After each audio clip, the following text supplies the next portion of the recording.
ನಮಸ್ಕಾರ. ಉತ್ತರ ಕರ್ನಾಟಕ ನ್ಯೂಸ್ನ ಪ್ರೈಮ್ ಟೈಮ್ಗೆ ಸ್ವಾಗತ. ನಾನು ಹನುಮಂತೇಶ್. ಇಡೀ ಭಾರತೀಯ ಎಲ್ಲ ಪ್ರಜ್ಞಾವಂತ ಯುವ ಸಮೂಹಕ್ಕೆ ಹಾಗೂ ಎಲ್ಲ ಪ್ರಜೆಗಳಿಗೆ 79ನೆಯ ಸ್ವಾತಂತ್ರ್ಯ ದಿನಾಚರಣೆಯ ಹಾರ್ದಿಕ ಶುಭಾಶಯಗಳು.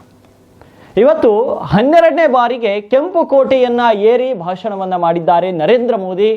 ಭಾರತದಲ್ಲಿ ಮೊದಲ ಸೆಮಿ ಕಂಡಕ್ಟರ್ ಚೀಪ್ ತಯಾರಿಸುವುದು ಮಾತ್ರವಲ್ಲ, ಜೆಟ್ ಇಂಜಿನ್ ನಿರ್ಮಾಣದವರೆಗೂ ಅವರು ಇವತ್ತು ಮಾತನಾಡಿದ್ದಾರೆ.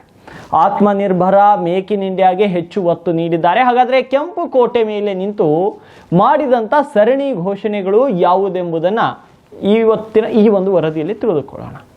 ಮೊಟ್ಟ ಮೊದಲನೇದು ಏನೇನು ಹೇಳಿದರು ನರೇಂದ್ರ ಮೋದಿ ಭಾಷಣದ ಸಂದರ್ಭದಲ್ಲಿ, ಪ್ರಮುಖ ಕೆಲವೊಂದಿಷ್ಟು ಅಂಶಗಳನ್ನ ನೋಡೋಣ. ಮೊದಲನೇದು ಸೆಮಿ ಕಂಡಕ್ಟರ್ ಚೀಪ್ಗಳ ಲಭ್ಯ. ಸೆಮಿ ಕಂಡಕ್ಟರ್ಗೆ ಸಂಬಂಧಿಸಿದ ಫೈಲ್ಗಳು ಮತ್ತು ಕಾರ್ಖಾನೆ ಕಲ್ಪನೆಯನ್ನು 50-60 ವರ್ಷಗಳ ಹಿಂದೆ ಪ್ರಾರಂಭಿಸಲಾಗಿತ್ತು.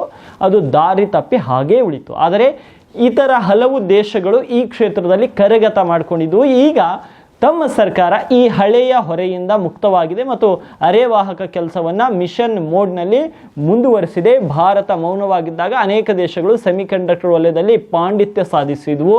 ಇಂದು ಅವು ತಾಂತ್ರಿಕ ಪರಾಕ್ರಮದ ಆಧಾರದ ಮೇಲೆ ಇಡೀ ಪ್ರಪಂಚದ ಮೇಲೆ ಹಿಡಿತವನ್ನು ಸಾಧಿಸಿವೆ ಅಂತ ಅವರು ಹೇಳ್ತಾರೆ.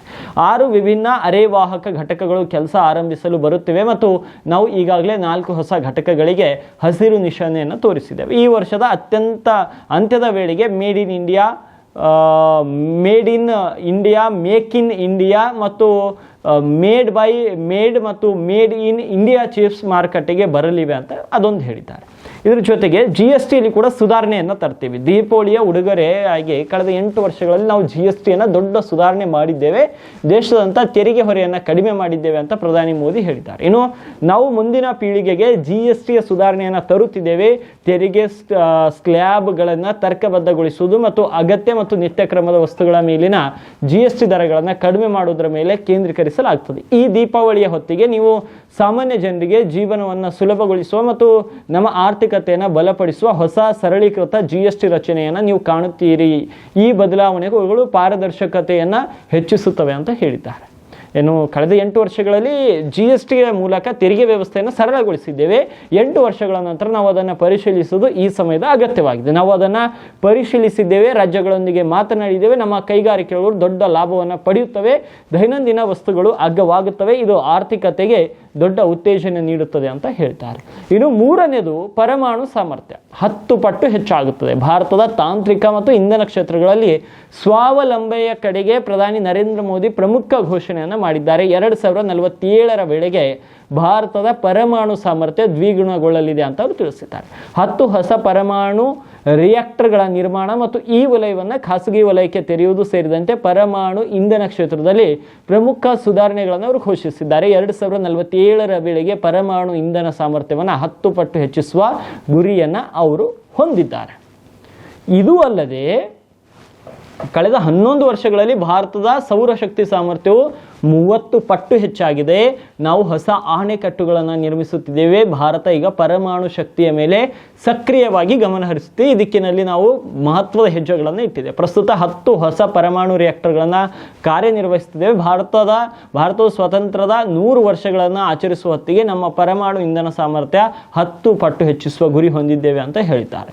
ಇದು ಅಲ್ಲದೆ ಆರ್ಥಿಕತೆಯನ್ನು ಬಲಪಡಿಸಲು ಸುಧಾರಣಾ ಕಾರ್ಯಪಡೆ ರಚನೆಯನ್ನು ಮಾಡಿದ್ದಾರೆ. 2047ರ ವೇಳೆಗೆ ಭಾರತವನ್ನು $10 ಟ್ರಿಲಿಯನ್ ಆರ್ಥಿಕತೆಯನ್ನಾಗಿ ಮಾಡಲು ವಿಶೇಷ ಸುಧಾರಣಾ ಕಾರ್ಯಪಡೆ ರಚನೆಯನ್ನು ಪ್ರಧಾನಿ ನರೇಂದ್ರ ಮೋದಿ ಘೋಷಿಸಿದ್ದಾರೆ. ಈ ಕಾರ್ಯಪಡೆಯ ರಚನೆಯ ಹಿಂದಿನ ಕಾರಣ ಆರ್ಥಿಕ ಅಭಿವೃದ್ಧಿಯನ್ನು ವೇಗಗೊಳಿಸುವುದು ಮತ್ತು ಉತ್ತಮ ಆಡಳಿತವನ್ನು ಆಧುನೀಕರಿಸುವುದು. ಇದು ಅಲ್ಲದೆ ಅಕ್ರಮ ವಲಸಿಗರ ಕೈಗೆ ದೇಶ ಕೊಡಲಾಗುವುದು ಅಂತ ಹೇಳಿದ್ದಾರೆ. ದೇಶದಲ್ಲಿನ ಒಳ ನುಸುಳುವಿಕೆಯ ವಿರುದ್ಧ ಪ್ರಧಾನಿ ಮೋದಿ ಕಠಿಣದ ನಿಲುವನ್ನು ತೆಗೆದುಕೊಂಡಿದ್ದಾರೆ.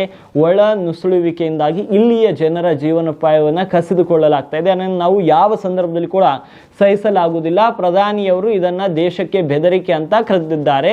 ಅದಕ್ಕಾಗಿ ಅವರು ಉನ್ನತ ಶಕ್ತಿಯ ಜನಸಂಖ್ಯಾ ಮಿಷನ್ ಅನ್ನು ಪ್ರಾರಂಭಿಸುವುದಾಗಿ ಘೋಷಿಸಿದ್ದಾರೆ. ಇದರ ಅಡಿಯಲ್ಲಿ ದೇಶದ ಏಕತೆ, ಸಮಗ್ರತೆ ಮತ್ತು ನಾಗರಿಕ ಹಕ್ಕುಗಳನ್ನು ಖಚಿತಪಡಿಸಿಕೊಳ್ಳಲಾಗಿದೆ. ಇವೆಲ್ಲದರ ಜೊತೆಗೆ ಭಾರತ್ ಸಾಗರ್ ಮಂಥನ, ಭಾರತದ ಬಜೆಟ್ನ ಬಹುಪಾಲು ಭಾಗವು ಇನ್ನು ಪೆಟ್ರೋಲ್, ಡೀಸೆಲ್ ಮತ್ತು ಅನಿಲ ಆಮದು ಮಾಡಿಕೊಳ್ಳಲು ಹೋಗ್ತದೆ ಅಂತ ಪ್ರಧಾನಿ ನರೇಂದ್ರ ಮೋದಿ ಹೇಳಿದರು. 79ನೇ ಸ್ವಾತಂತ್ರ್ಯ ದಿನಾಚರಣೆ ಸಂದರ್ಭದಲ್ಲಿ ಕೆಂಪು ಕೋಟೆಯ ಗೋಡೆಯಿಂದ ಮಾಡಿದ ಭಾಷಣದಲ್ಲಿ ರಾಷ್ಟ್ರೀಯ ಆಳ ಜಲ ಪರಿಶೋಧನಾ ಮಿಷನ್ ಅನ್ನು ಪ್ರಾರಂಭಿಸುತ್ತಿದ್ದೇವೆ ಅಂತ ಹೇಳಿದ್ದಾರೆ. ಇದರೊಂದಿಗೆ ಸೌರಶಕ್ತಿ, ಹೈಡ್ರೋಜನ್, ಜಲ ಮತ್ತು ಪರಮಾಣು ಶಕ್ತಿಯಲ್ಲಿ ಪ್ರಮುಖ ವಿಸ್ತರಣೆ ಸಹ ಯೋಜಿಸಲಾಗಿದೆ.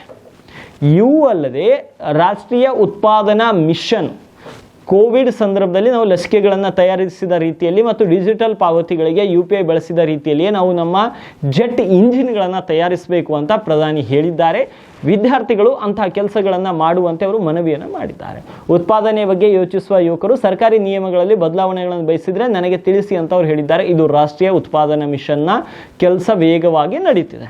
ಇನ್ನು ಅಭಿವೃದ್ಧಿ ಹೊಂದಿದ ಭಾರತ ಯುವಕರಿಗಾಗಿ ಪ್ರಧಾನಿ ಮೋದಿ 1 ಲಕ್ಷ ಕೋಟಿ ರೂಪಾಯಿಗಳ ಯೋಜನೆಯನ್ನು ಘೋಷಿಸಿದರು. ಪ್ರಧಾನಿ ಮೋದಿ ಪ್ರಧಾನಮಂತ್ರಿ ವಿಕಸಿತ ಭಾರತ್ ರೋಜ್ಗಾರ್ ಯೋಜನೆಯನ್ನು ಪ್ರಾರಂಭಿಸಿದ್ದಾರೆ. ಈ ಯೋಜನೆಯಡಿಯಲ್ಲಿ ಯುವಕರಿಗೆ ಮೊದಲ ಉದ್ಯೋಗ ಪಡೆದಾಗ 15,000 ರೂಪಾಯಿಗಳ ಪ್ರೋತ್ಸಾಹಧನ ನೀಡಲಾಗುವುದು. ಇದಕ್ಕಾಗಿ ಯುವಕರು ಎಲ್ಲಿಯೂ ನೋಂದಾಯಿಸಿಕೊಳ್ಳುವ ಅಗತ್ಯವಿಲ್ಲ. ನಿಮ್ಮ PF ಖಾತೆ ತೆರೆದ ತಕ್ಷಣ ನೀವು ಈ ಯೋಜನೆಗೆ ಅರ್ಹರಾಗ್ತೀರಿ ಅಂತ ಮೋದಿ ಅವರು ಹೇಳಿದ್ದಾರೆ. ಹಾಗಾಗಿ ಇವೆಲ್ಲ ಘೋಷಣೆಗಳನ್ನು ನರೇಂದ್ರ ಮೋದಿ ಇವತ್ತು ಕೆಂಪು ಕೋಟೆ ಮೇಲೆ ನಿಂತು ಕೆಂಪು ಕೋಟೆಯಲ್ಲಿ ಧ್ವಜಾರೋಹಣವನ್ನು ನೆರವೇರಿಸಿ ಹೇಳಿರುವಂಥದ್ದು. ದೇಶದ ಆರ್ಥಿಕತೆ ಮುಂದುವರಿತಾ ಇದೆ. ಮೋದಿಯು ಕೂಡ ಅದಕ್ಕೆ ಬಲವರ್ಧನೆಯನ್ನು ನೀಡ್ತಾ ಇದ್ದಾರೆ.